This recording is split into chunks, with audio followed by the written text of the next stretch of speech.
I'm Alex Mozet, and welcome to Winner Take All, where we talk about the constant battle to fight back and win against big tech.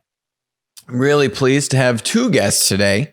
We've got Nick Johnson, co-author with me on the book Modern Monopolies, and we have Kara Marciscano, analyst at WisdomTree. Great to have you both on the show. So, what we want to talk about today is the WisdomTree Growth Leaders Fund was recently rebalanced.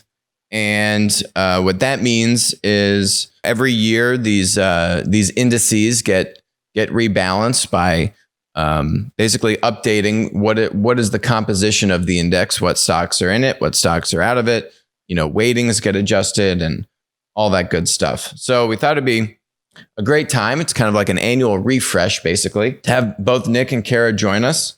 And I think one of the interesting things, Kara, you were talking about was the number of recently IPO'd tech companies that joined the index this year. What can you tell us about that, Kara? Yeah, that's right. So we just completed, the annual rebalance, which, just to reiterate, it means Applico refreshed their analysis of the investable universe for platform companies. And that's a key input for our fund, the WisdomTree Growth Leaders Fund, ticker PLAT.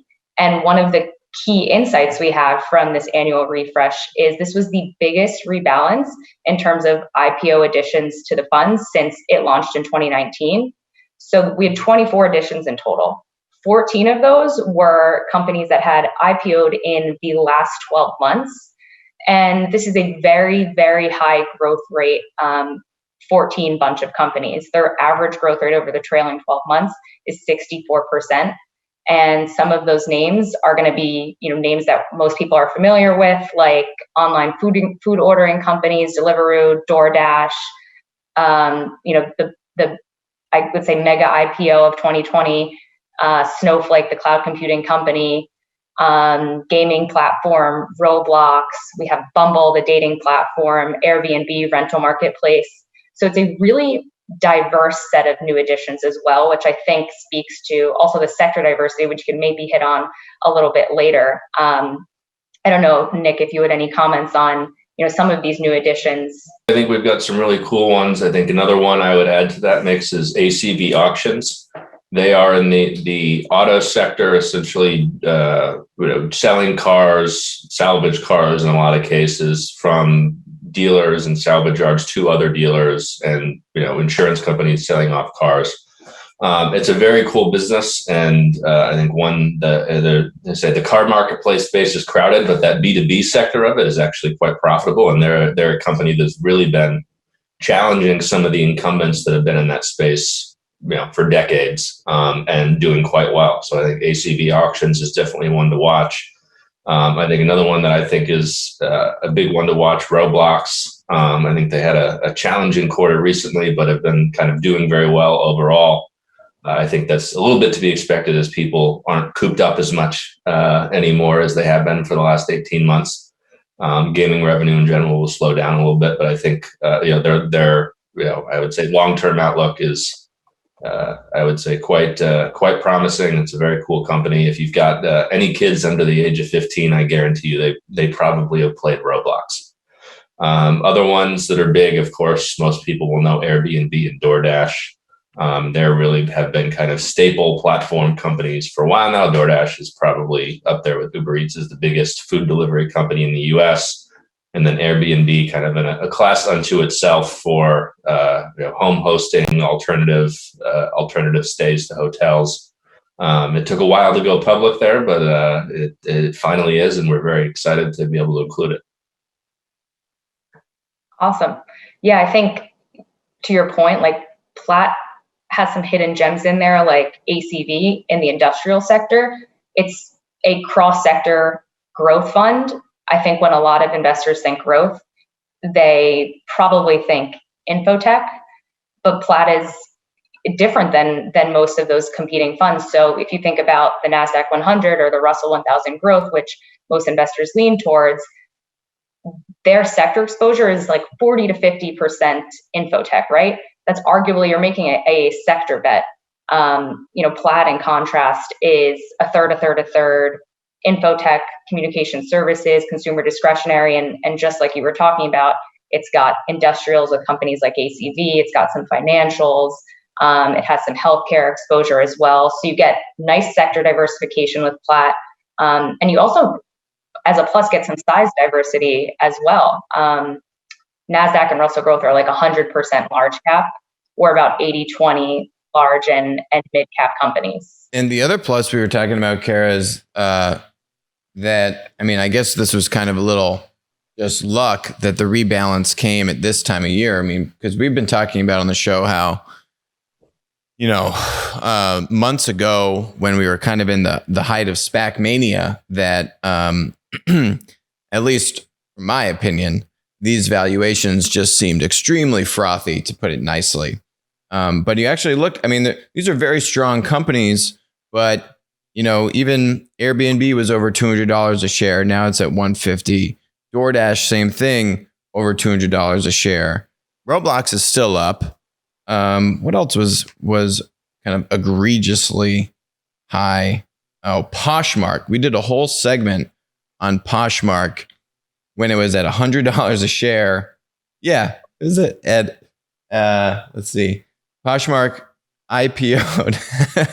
It's hilarious, at $101 a share, which made absolutely no sense. But hey, now at roughly $50 a share, it makes a lot more sense. Now the index doesn't control, it's not actively managed. So you're not buying and selling and kind of optimizing, exactly these kinds of price differentials. But I think it was just kind of fortuitous that the rebalance happened now rather than, 5 months ago, basically. Yeah, absolutely. And I mean, the fund itself is at a more attractive valuation than it was 6 months ago.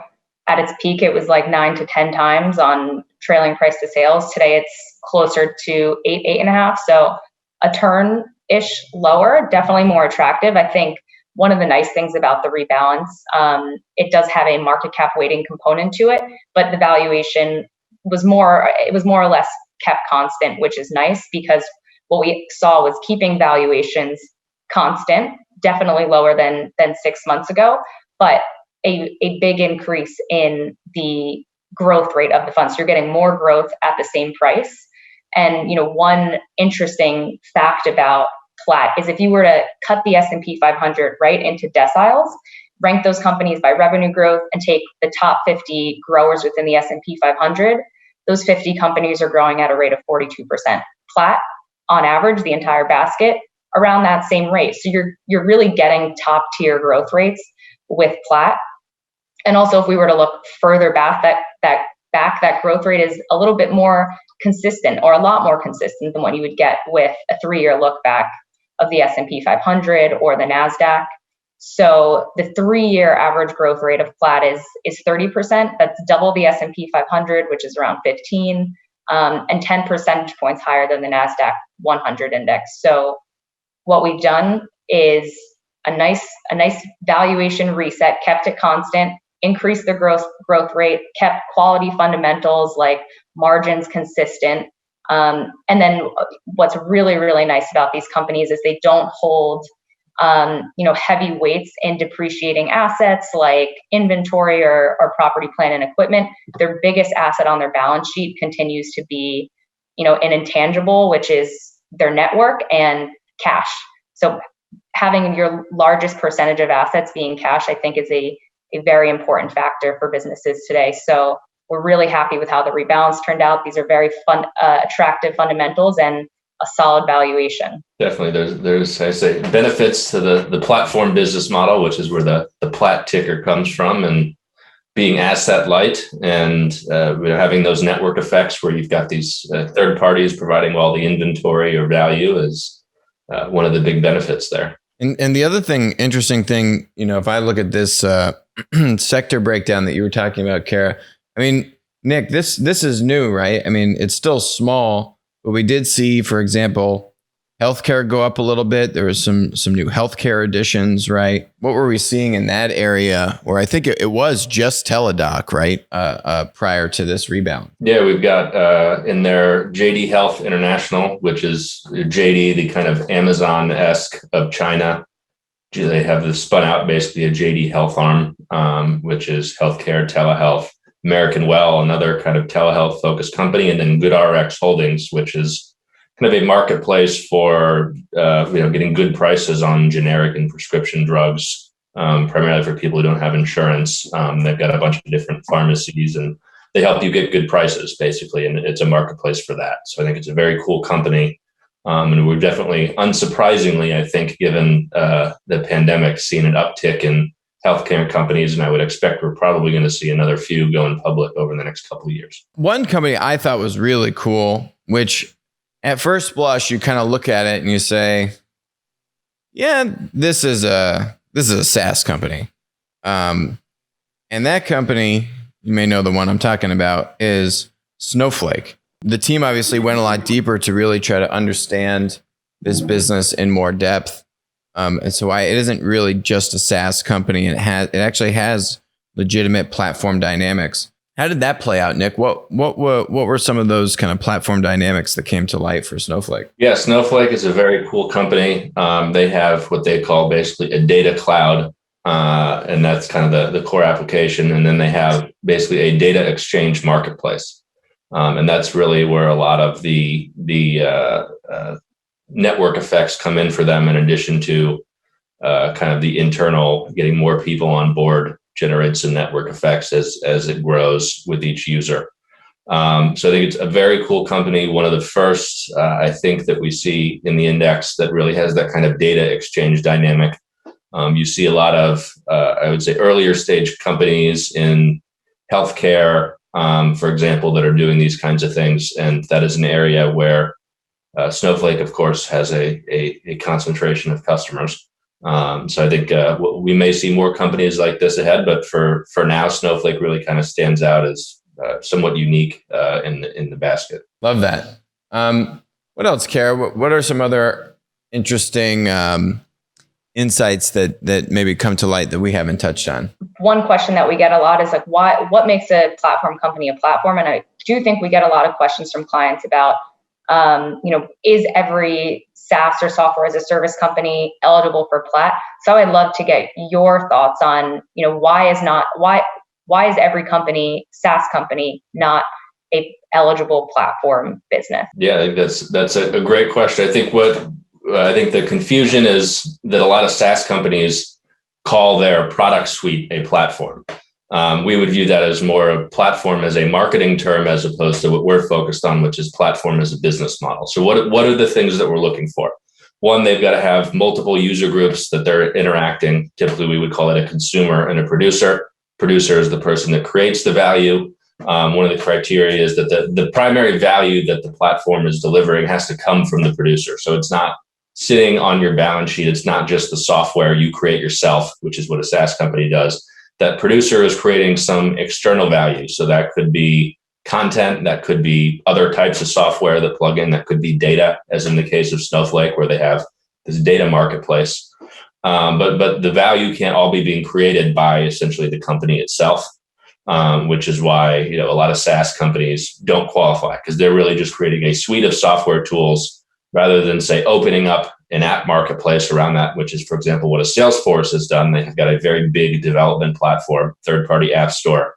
Salesforce's core application is a SaaS application, wouldn't qualify on its own, but they've built this multi-billion-dollar app store business around Salesforce. So that's an example of a SaaS company that does qualify.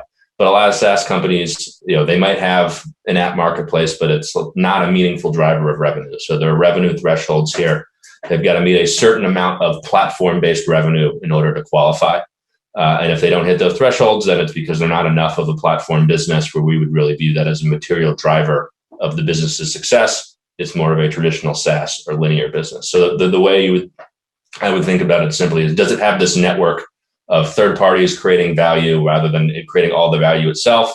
How big is that network? Is it a real material driver of revenue? You've got some companies like a Shopify, for example, that have kind of baby app stores But it's not a material driver of revenue for them. So it's not we wouldn't view it as a main factor, and doesn't make them a platform business. Yeah. And I think what I gather from that is it's not just screening 10Ks for the word platform. Applico is doing in-depth analysis, making sure that these companies are actually platform businesses. There are many rules and regulations that go into the research behind the data set that PLAT's using. It's not just a web scrape, right? It's finding these pure play platform businesses. And I think that's so important, especially, when you're offering a fund and we have an expert partner. I don't know of any other funds out there that have that same sort of detailed analysis into financial filings of these companies. Yeah, I think as you can see behind Alex on his screen there, we at Applico, we kind of wrote the book on platforms and really have taken that definition of platform and put together pretty robust, I would say extremely robust criteria for what qualifies as a platform business. And there's a lot of analysis that goes into that. As you said, it's not just screening for the word platform, because we know there are a lot of companies out there that say, oh, we're a platform, but it's really just this, as a marketing term, they mean we have a bunch of stuff and we put it in one package. So we have I think it's 8 or 9 part criteria that we go through in depth and really look for. Do they have this platform dynamic? Do they actually own the network? Is there network effects happening here? And then how big of a percentage of their business is that? Is this a material part of the business, or is this just kind of an add-on that's not really driving the dynamics of the business? And that's really what boils down to. Is this a platform business or not? And should we include it in our data set?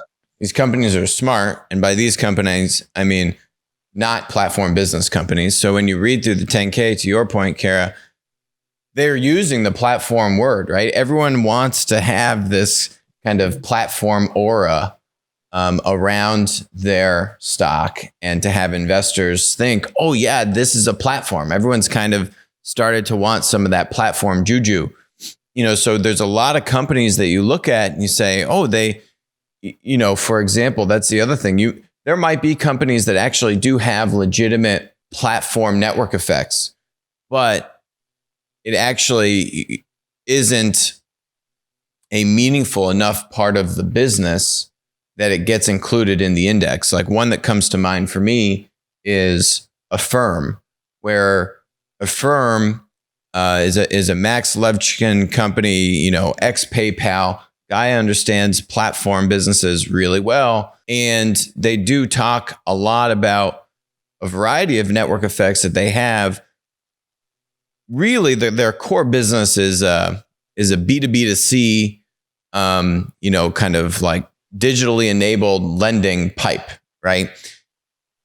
The legitimate part of the platform business that they have is they do, if you are an Affirm borrower, consumer, essentially, they do have, I think, like a little marketplace of all of their merchants that you can shop from and kind of browse, kind of like what Shopify does with Shop. Shopify is probably another good example we could talk about. But, they do have like a little kind of product marketplace that they talk about in the 10K or their S1 or both.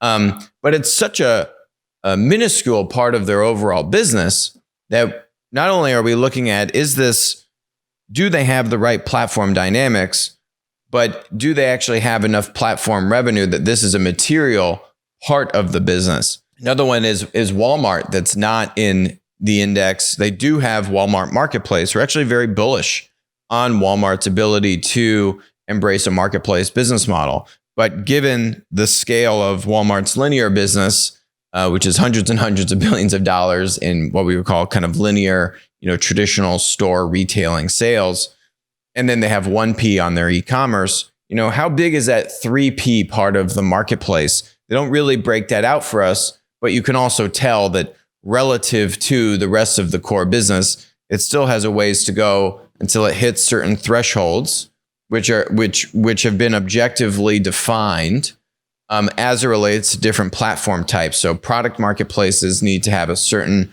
level of platform revenue threshold relative to their linear revenue.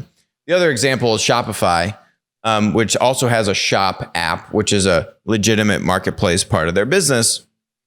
And now they're getting into payments. Their Shopify payment platform has now just been adopted by, I think Google and maybe Amazon, one other big company, maybe Facebook and Google. But I think that's another example where, a lot of their business is really a SaaS business, enabling small businesses to do e-commerce better. Nick, any other color you would add to that? Yeah, I think you kind of hit the nail on the head. What we're looking for here is businesses that really have this platform dynamic, and it's a meaningful driver of their business. Why is that important? It's because these platforms, as you can see in the name of the show, tend to be winner take all. So we're really looking for the ones that have this kind of dominant network effect that's driving the business, because we think those are going to be the highest growth companies, the most profitable long term. And that's really what's going to drive the success of this basket. It's really, we believe this is kind of the business model of the future. We've certainly seen that play out over the last 5 years, but it's continuing to take over more and more sectors, healthcare, all parts of the industrial economy. We've also recently did a ranking of the top 50 B2B marketplaces, which are, some of them are growing quite large. And I would expect in the next 5 years, we're going to see some of them in the index as those eventually start to go public. So it's a business model that is really kind of dominant and here to stay.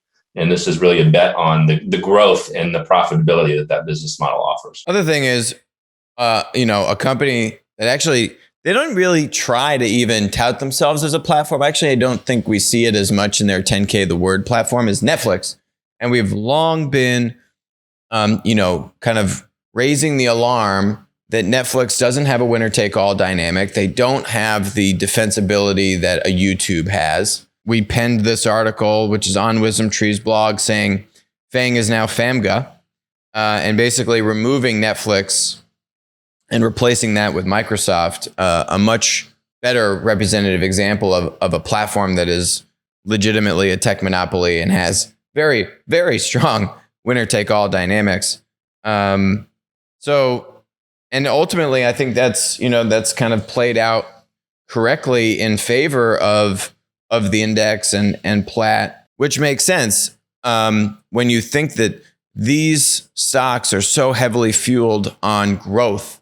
And if you can't continue to show the growth, then you lose favor and you can't really justify the same type of PE ratios, which you can when you have really strong and continued growth. So I think that's a great point, Kara, on the objectivity and the level of specificity that you really have to go into to kind of make the call. Is this a platform business or not? The other thing that I love is this little chart, which shows the past year. If we're looking at Netflix over the past year, let's look at the index over the past year and compare it to the NASDAQ 100 and the S&P and some other benchmark indices, looking at the past year in review. And of course, as you would expect, the WisdomTree Growth Leaders Index is the white line, way ahead of the pack. What do you make of this, Kara? I mean, I think especially over the last year, you think we had a pandemic. If you have businesses that are not investing heavily in property, plant, and equipment that aren't getting used, that aren't sitting on inventory and people aren't going into stores, I think that shows over the last trailing 12 months, the index beating the NASDAQ 100 by 5 percentage points, the Russell 1000 growth by 10 percentage points. It makes sense. These are, the businesses of the future, as Nick said. So one thing I think is really interesting is what we're starting to see play out, and which will be probably a hot topic for many rebalances to come. What is going on the private side? What's the pipeline of companies that could potentially become eligible over, the next year when we rebalance next May, whether they're entering through SPACs or through the traditional IPO process, or, what regular businesses or traditional businesses out there today are making strategic acquisitions to increase the revenue profile of their business to include the things that our index and our fund really screen for. I think we're going to see more and more of those companies become public or transpire from acquisitions, mergers. It's a really, really interesting space to be in, and this fund is perfectly positioned to take advantage of how that plays out. Yeah, I think we've got a great slate of IPOs that I think are likely this year. Discord is a great one. It's a sort of chat app or chat platform for gaming. let's see, what else? Didi, the Chinese Uber, basically, though, that has filed for an IPO, and that's going to be a big one. Instacart is another one that a lot of people have gotten familiar with over the last 12 months here. So that there are definitely some big names that are likely to go public in the next 12 months that might make it into the next rebalance coming up here. Yeah, and maybe a little bit to your point, Kara, Discord is an example. Microsoft tried to buy them, and Discord turned them down. And I think seems like they're opting to say, no, we don't want to get acquired by you, Microsoft. You can wait. We're going to go public. Then let us know if you're still interested after we kind of let the public markets value us. Which I'm sure some of them are thinking that the public markets probably value them higher than whatever Microsoft was offering them. So they'll take their chances and see where investors put them at, and then see what Microsoft does.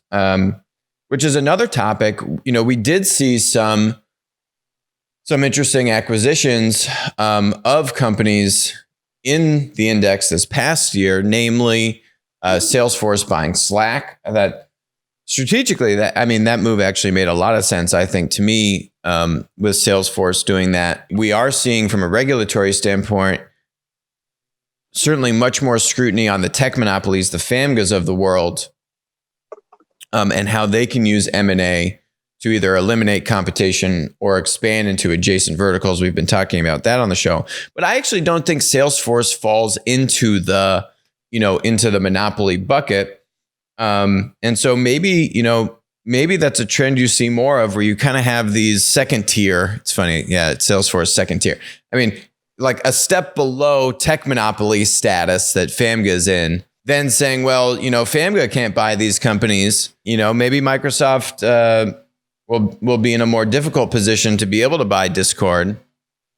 But, you're seeing a lot of growth from these companies that are either, I don't know what would you call them, like Slack size, that $30 to $50 billion size, and then Salesforce, which was in the low hundreds of billions of size.